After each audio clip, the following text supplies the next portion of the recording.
Forget the gritty back alleys and desperate street corners you see in movies. The reality of black markets is far more insidious, far more sophisticated, and frankly, far more corporate than most legitimate businesses. We're talking about an economy that, by some estimates from organizations like Global Financial Integrity, funnels trillions of dollars annually. Yes, trillions, through a global network of shadow transactions. To put that in perspective, the illicit drug trade alone is often cited as a $500 billion a year industry, dwarfing the GDP of many sovereign nations.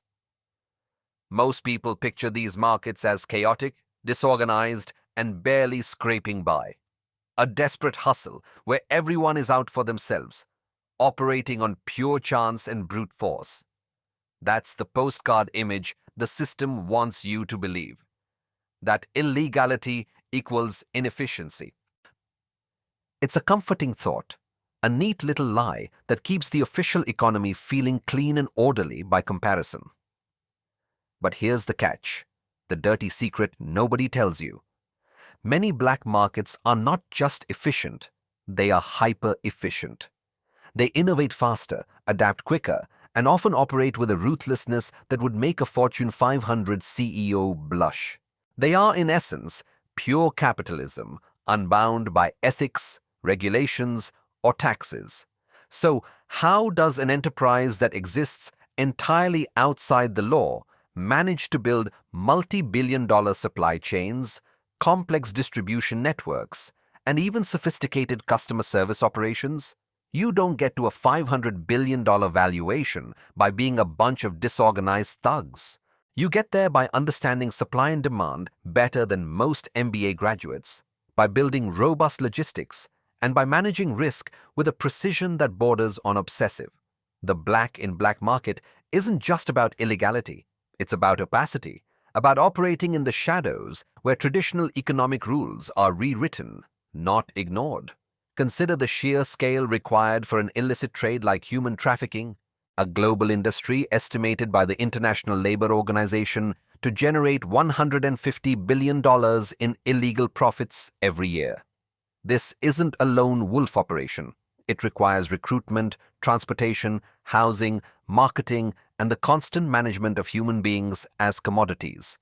This is a complex human resources and logistics challenge on a global scale, demanding an intricate web of facilitators, enforcers, and financial intermediaries. It's a business, plain and simple, with inputs, outputs, margins, and a terrifyingly efficient profit motive. The same applies to the illegal arms trade, estimated by the Small Arms Survey to be worth anywhere from $150 million to over $2 billion annually. From small firearms to sophisticated military equipment, the market moves with a precision that defies its illicit nature. It requires sourcing from corrupt officials or war zones, transporting across borders, and delivering to clients who often have very specific high-stakes demands. This isn't a back-of-a-truck exchange. It involves international shipping, clandestine storage, and a deep understanding of geopolitical landscapes and security vulnerabilities. What drives this incredible, disturbing efficiency? It's the same force that drives any market: profit. But without the overhead of taxes, without the cost of compliance, and often without the burden of fair labor practices, the profit margins can be astronomical. A kilo of cocaine produced for a few $1,000s in South America can retail for upwards of $100,000 in a European city, marking a profit increase of several 1,000%. These aren't just margins. They're an economic gravitational pull, sucking in resources and talent, and creating an entire parallel economy. But this raises a critical question. If these markets are so lucrative, so efficient, and so resilient, how do they sustain themselves when every government agency, every police force, and every legitimate institution is actively trying to shut them down? And more importantly, what are the hidden economic structures, the unwritten rules, and the ruthless innovations that allow these shadow empires to not just survive, but to thrive in plain sight? The answer lies in a brutal Darwinian principle of market evolution. Illegality itself becomes the ultimate driver of innovation and efficiency. When your entire business model is under constant threat of eradication, you don't just adapt. You evolve at hyperspeed, shedding anything that creates friction or vulnerability. These shadow empires operate under a constant pressure to minimize traceability, maximize anonymity, and decentralize their operations to an extent legitimate businesses can only dream of.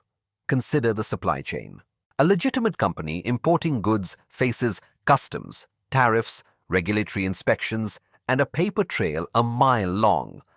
A black market operation moving the same volume of product bypasses nearly all of that, but it replaces those costs with a different kind: the cost of evasion, the cost of corruption, and the cost of violence.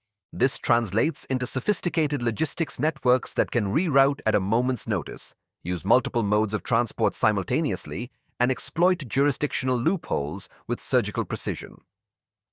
The last-mile delivery for illicit drugs, for instance, often involves complex distribution cells, each member only knowing one or two other links in the chain, making it incredibly difficult for law enforcement to roll up an entire network from a single arrest. It's a distributed ledger of risk, where no single point of failure can bring down the entire system. Then there are the unwritten rules of engagement. In the absence of courts or contracts, trust is a volatile commodity, enforced either through reputation systems that would make eBay blush or through the grim certainty of punitive violence.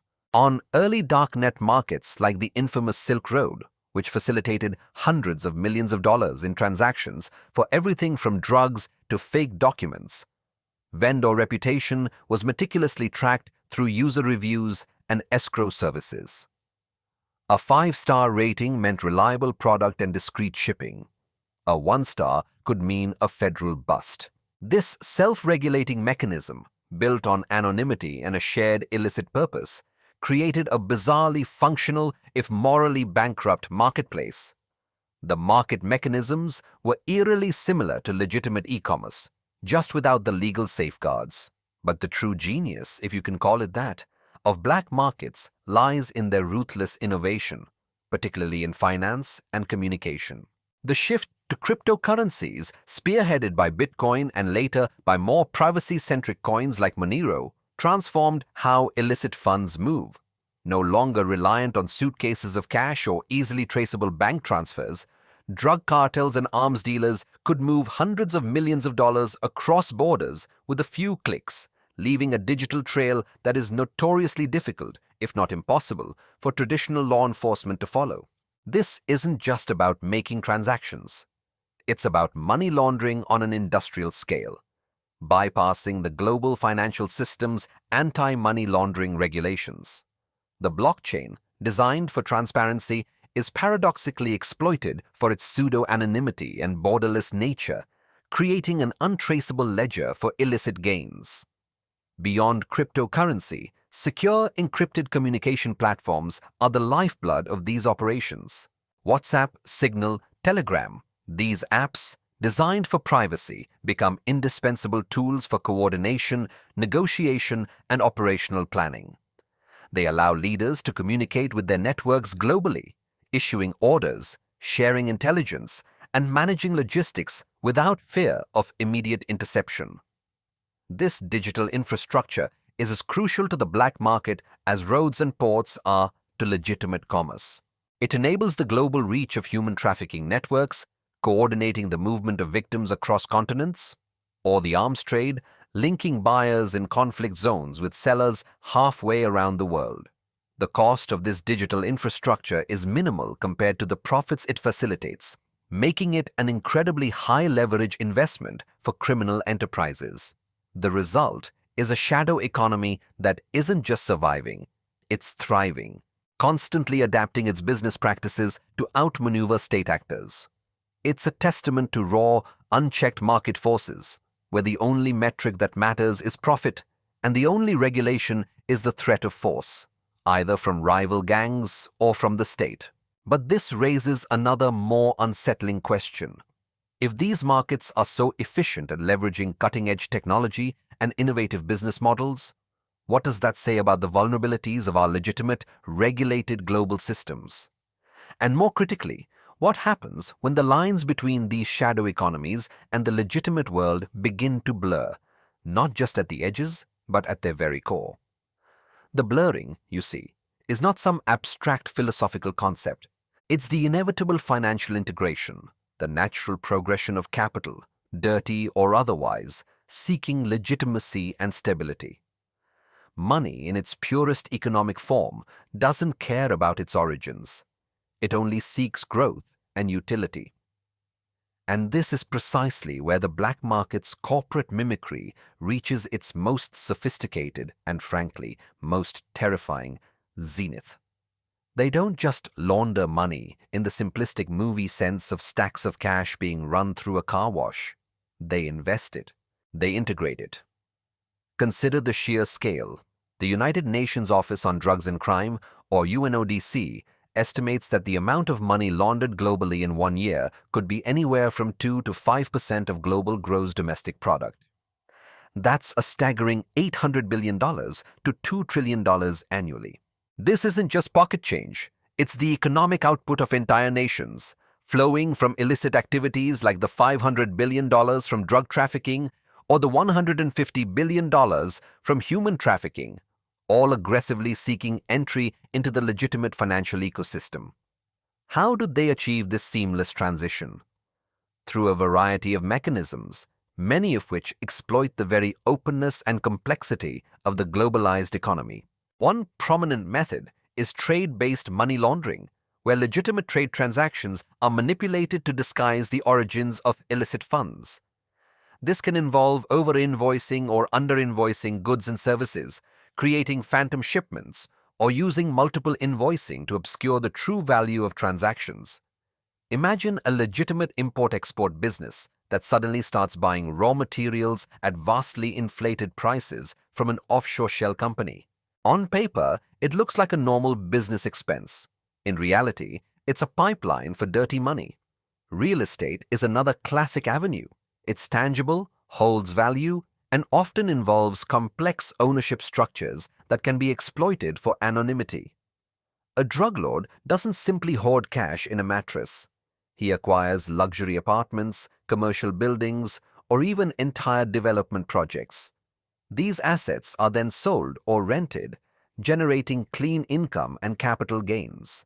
The initial investment, however tainted, becomes virtually untraceable after a few layers of property transfers and corporate ownership.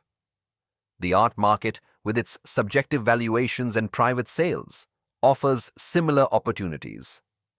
High-value pieces can be bought and sold at inflated prices, providing a perfect cover for moving illicit funds.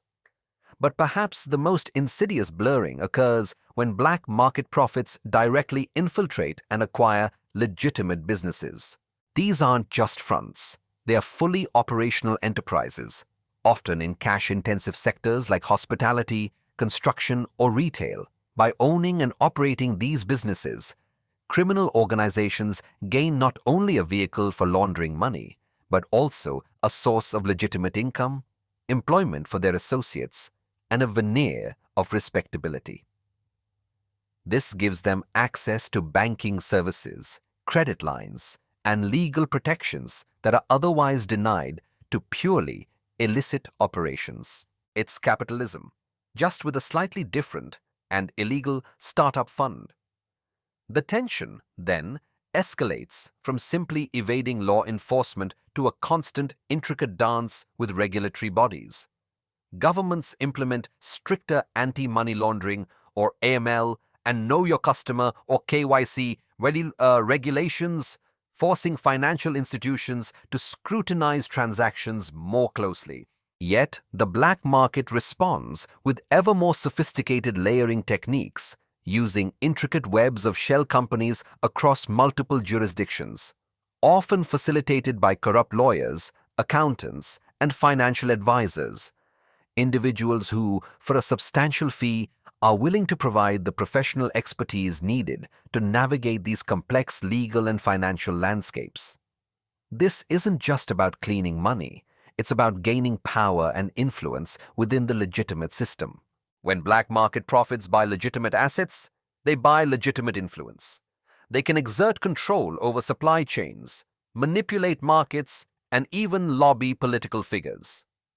The very foundations of trust in the financial system are eroded by this constant infiltration, making it increasingly difficult to distinguish legitimate capital from laundered capital. So what happens when the distinction becomes impossible? When the shadow economy is no longer a separate entity, but an integral, hidden component of the global economy itself? What happens is that the very definition of wealth begins to unravel. When the shadow economy ceases to be a fringe element and becomes an integrated, hidden component, it's not merely a matter of illicit funds existing alongside legitimate ones. It's a cancer that metastasizes through the entire financial system, corrupting its immune response. This isn't about isolated incidents, it's about a systemic vulnerability. Major banks, for instance, have collectively paid tens of billions of dollars in fines for anti-money laundering failures. Yet the flow of illicit capital, estimated in the trillions annually, continues unabated. The fines become a mere cost of doing business, a regulatory speed bump rather than a deterrent for criminal organizations with deep pockets. Consider the asset bubbles: luxury real estate, high-end art, even certain commodity markets.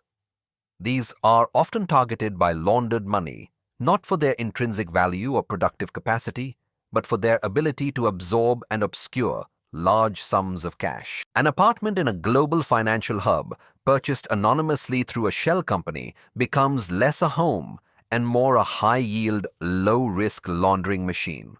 This inflates prices, making legitimate investment and home ownership increasingly unaffordable for ordinary citizens, distorting the very fabric of urban economies. The black market isn't just competing with legitimate businesses, it's actively reshaping the economic landscape to its own perverse advantage, creating artificial demand and supply where none should exist. The impact extends to human capital, quite literally. The trafficking of human beings, a market generating an estimated $150 billion in illegal profits annually, operates with a chilling efficiency that mirrors legitimate supply chains.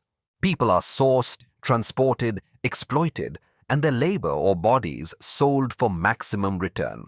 This isn't some abstract financial crime, it's the commodification of human suffering on an industrial scale, all fueled by the ability to move and obscure vast sums of money through the global financial network. The inputs are lives, the outputs are billions of dollars, and the profit margins are horrifyingly high because the costs are borne by the victims. Then there's the arms trade, estimated to range from $150 million to over $2 billion annually. This isn't just about weapons sales. It's an investment in instability. Every illicit firearm sold, every shipment of munitions, fuels conflicts, empowers criminal groups, and destabilizes regions, creating new markets for other black market goods and services. The return on investment here is not just financial, but geopolitical chaos, a self-perpetuating cycle where violence generates demand for more violence, all underwritten by untraceable capital flows. The shadow economy literally funds the destruction that creates its next opportunity. The ultimate consequence of this impossible distinction is a profound crisis of trust. When the lines blur between legitimate and illegitimate capital, who can really trust the integrity of financial institutions, market valuations, or even political processes? How do you distinguish between a successful entrepreneur and a sophisticated money launderer who has effectively legitimized their criminal empire? The very notion of a fair market, where innovation and hard work are rewarded, is undermined when illicit profits, untaxed and unburdened by regulation, can easily outcompete legitimate enterprises. The global economy, then, becomes a vast, opaque ocean where predators thrive, and the average citizen is left wondering if the tides are controlled by honest currents or by the dark undertow of the black market. And the most unsettling question remains: if this integration is so complete, if the shadow economy is truly an integral hidden component, then what is the real cost of trying to pull it apart? The real cost, it turns out, is the slow, insidious erosion of everything we presume to be stable and transparent.